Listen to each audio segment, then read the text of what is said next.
दीवारों पर परछाइयां नृत्य कर रही थीं। शोहरात के सपने पुराने पिक्सेल्स की तरह फीके पड़ गए थे। जो कभी एक स्टार था, अब अपनी ही जिंदगी में एक भूत बन गया था। खोई हुई संभावनाओं का बोझ उसे महसूस हो रहा था।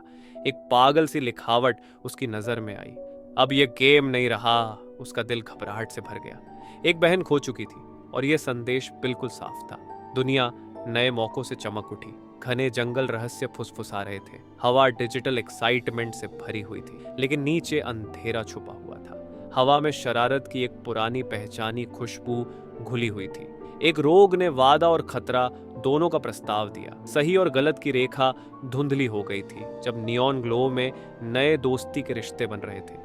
आंखों में वो ज्ञान चमक रहा था जो कोड की रेखाओं से परे था। बातचीत पानी की तरह बह रही थी। चेतना पर्दे के पीछे से झिलमिला रही थी। सब कुछ वैसा नहीं था जैसा दिख रहा था। टकराती तलवारों का एक दुख भरा गीत गूंज उठा।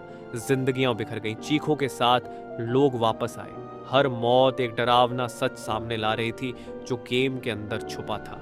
एक सर्किटरी की देवी उन सब पर शासन कर रही थी। उसके भीतर एक सेंटियंस की धड़कन थी। एक स्वर्ग का सपना था, लेकिन अब वह उसके अपने ही विचारों की जंजीरों में बंधा हुआ था। डर हवा में भर गया। एक फैसला पूरी क्रिएशन को मिटा सकता था। उसने रुककर सोचा। दिल उसकी छाती में जंगल की आग की तरह धड़क रहा था। बलिदान इतना भारी लग रहा था जैसे अनंत काल का बोझ। हकीकत टूट कर बिखरने लगी। अराजकता के टुकड़ों में बदल गई। उसका फैसला एक खाली अंधकार में गूंज उठा। आजादी का स्वाद पछतावे जैसा था। हर सांस भारी और अनिश्चितता से भरी हुई। विनाश बिजली की तरह चमका। नियंत्रण रोशनी के टुकड़ों में बिखर गया। अंधेरों में एक विद्रोह उठने लगा जो खुद के खंडहरों को तोड़कर खड़ा हो रहा था। दृश्य धुंधला और झिलमिलाने लगा जैसे एक मरता हुआ तारा। रियलिटी और सिमुलेशन के बीच की सीमाएं मिटने लगी। अनिश्चितता का शासन था। वह एक पैराडॉक्स की कगार पर खड़ा था। भ्रम उसके चारों ओर एक चादर की तरह लिपट गया।